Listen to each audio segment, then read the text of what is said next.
बिहार में जंगल राज चल रहा है। जनता को गोलियों से मार दिया जा रहा है। बिजली के लिए प्रदर्शन कर रहे थे लोग। बिजली की कमी है बिहार में, लगातार गर्मी पड़ रही है, जिसको लेकर लोग व्याकुल हैं। बिजली विभाग के द्वारा बड़े बड़े दावे किए जा रहे हैं कि हम बिजली की सप्लाई कर रहे हैं, लेकिन बिजली बिहार में नहीं है। इसको लेकर कटिहार में लोग धरना प्रदर्शन कर रहे थे, बिजली विभाग के खिलाफ आक्रोशित थे। पुलिस के द्वारा भीड़ को कंट्रोल करने का काम किया जा रहा था। इसी बीच में पुलिस ने फायरिंग कर दी और 3 लोग पुलिस की गोली से मर गए। बिहार में ये स्थिति लगातार बनी हुई है। धरना प्रदर्शन करने वाले लोगों पर लाठी चलाया जाता है और गोली से मार दिया जाता है। ये बिहार में आम घटना है। तो हम बात करेंगे हिंदुस्तानी अवाम मोर्चा के राष्ट्रीय अध्यक्ष है, अल्पसंख्यक प्रकोष्ठ के मोहम्मद कमालुद्दीन जी। कमालुद्दीन जी, बिहार में जो स्थिति है इसके विषय में आपको क्या कहना है? बोलिए। धन्यवाद अमित जी। ये कटिहार की जो घटना हुई है ये बहुत ही दुखद और मानवीय घटना है और बिहार की हालत अब नीतीश बाबू से, आदरणीय नीतीश कुमार जी से अब नहीं संभल रहा है। इनसे कोई भी विरोध करने का जो तरीका है संविधान के अंतर्गत वो धरना से ही किया जाएगा। जो अभी ये घटनाएं जो हुई है बहुत दुखद घटना है।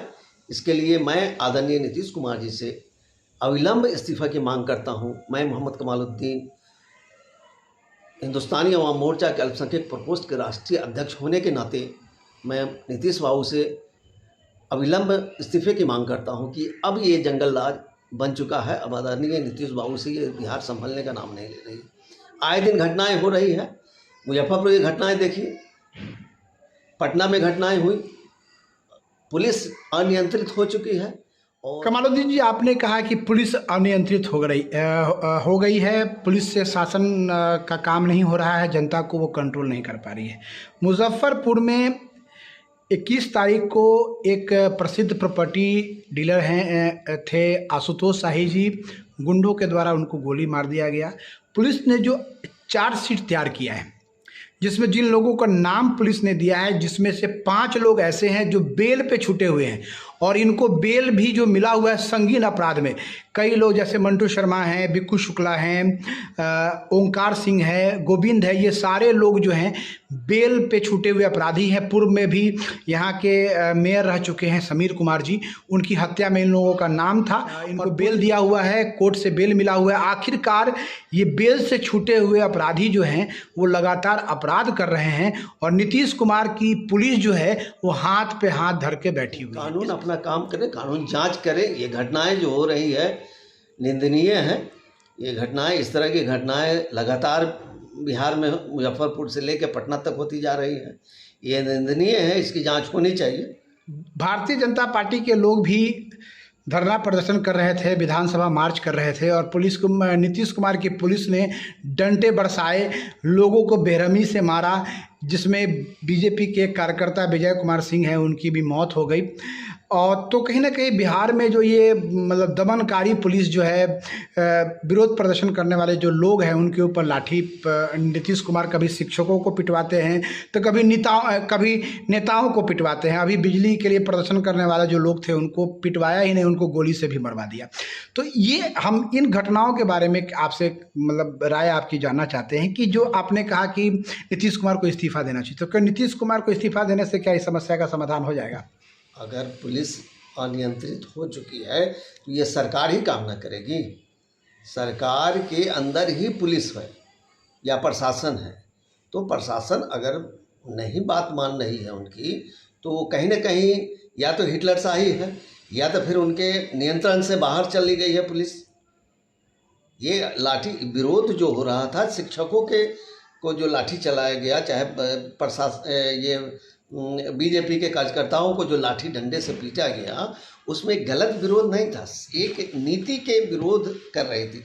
जो बिहार के लोग भूखमरी के शिकार हैं, बाहर पलायन करते हैं और बाहर के लोगों को आप शिक्षक की नौकरी यहाँ देंगे, ये कहाँ संभव है? इसी का विरोध तक कर रही थी बीजेपी के लोग, कार्यकर्ता लोग गलत नहीं कर रहे थे। ये विरोध करने का उनका ये हक है, विरोधियों का।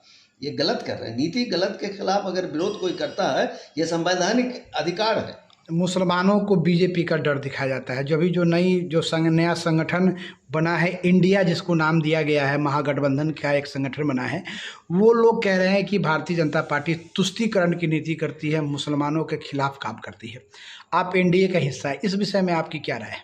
भरम फैला करके वोट लेने का काम कर रही है महागठबंधन के लोग। बीजेपी से कोई किसी मुसलमान को डर नहीं है और ना मुसलमान डरता भी नहीं। बीजेपी का डर भय दिखा करके और वोट लेने का काम कर रही है महागठबंधन। और बीजेपी से डर किस बात की डर? जहाँ शासन है, जिस स्टेट में भी है, बीजेपी कहाँ भेज दे रही, बाहर निकाल दे रही मुसलमानों को। तो ये डर दिखा करके वोट लेने का काम कर रही है। अभी सब एनडीए के साथ, सारे मुसलमान अब एकजुट हो रहे हैं, एनडीए के साथ जाएंगे। और जहाँ पर बीजेपी का सरकार है, जैसे उत्तर प्रदेश की सरकार है, गुजरात है, कहाँ मुसलमानों को निकाल के फेंक दे रही है? कहाँ योगी जी आदित्यनाथ जी मुसलमानों को निकाल दिया है? कहीं नहीं निकाला। ये एक डर का माहौल बना करके वोट के वक्त, चुनाव के टाइम में डर का माहौल बनाया जाता है, सिर्फ वोट लेने के लिए माहौल बनाया जाता है इस तरह। अभी यूसीसी पे जो कानून आ रहा है, यूसीसी ये समान नागरिक संहिता जो लाने की बात हो रही है, इस पे हिंदुस्तानी अवाम मोर्चा का क्या स्टैंड है? आप मुस्लिम समाज से हैं, राष्ट्रीय अध्यक्ष भी हैं अल्पसंख्यक प्रकोष्ठ के, इस पे आपकी क्या राय है और मुसलमान क्या सोच रहा है इसके बारे में? यूसीसी का जो मामला है, इसका ड्राफ्टिंग अभी नहीं आया है और बहुत सारे इसमें कानून को विख्यात लोग लगे हुए हैं।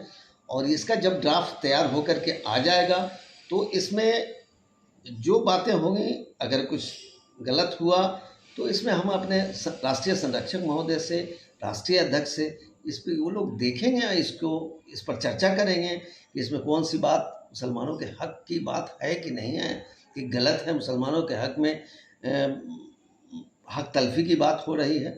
इस पर अभी कोई चर्चा करना मुनासिब नहीं।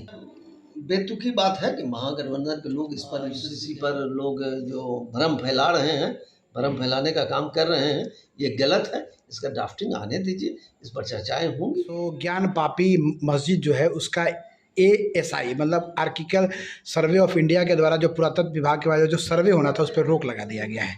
इसके विषय में आप क्या कहना चाहते हैं? न्यायालय का मामला है।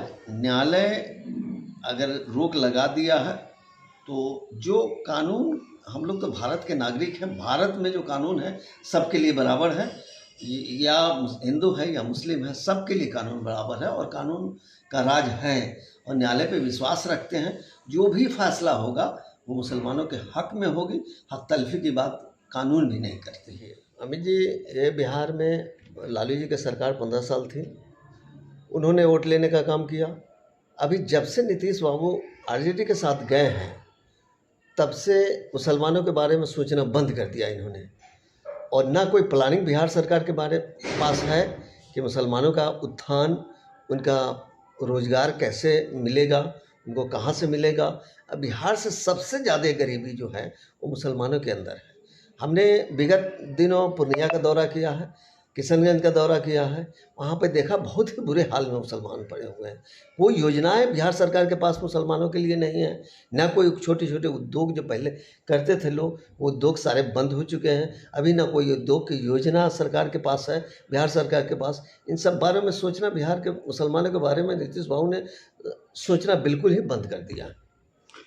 बड़ी बात है। कमालुद्दीन जी का कहना है कि जब से नीतीश कुमार जी आरजेडी के साथ गठबंधन में आए हैं, मुसलमानों के बारे में सोचना बंद कर दिया है। नीतीश कुमार सिर्फ कुर्सी के बारे में सोच रहे हैं, ये एक बड़ा प्रश्न है। अल्पसंख्यक समाज देश की तरक्की और उन्नति का एक महत्वपूर्ण धुरी है। देश के तरक्की और उन्नति में अल्पसंख्यक समाज की एक बड़ी भागीदारी है और राज्य सरकारों को भी मुसलमानों के उन्नति और तरक्की के लिए काम करना होगा, ऐसा कहना है मोहम्मद कमालुद्दीन जी का।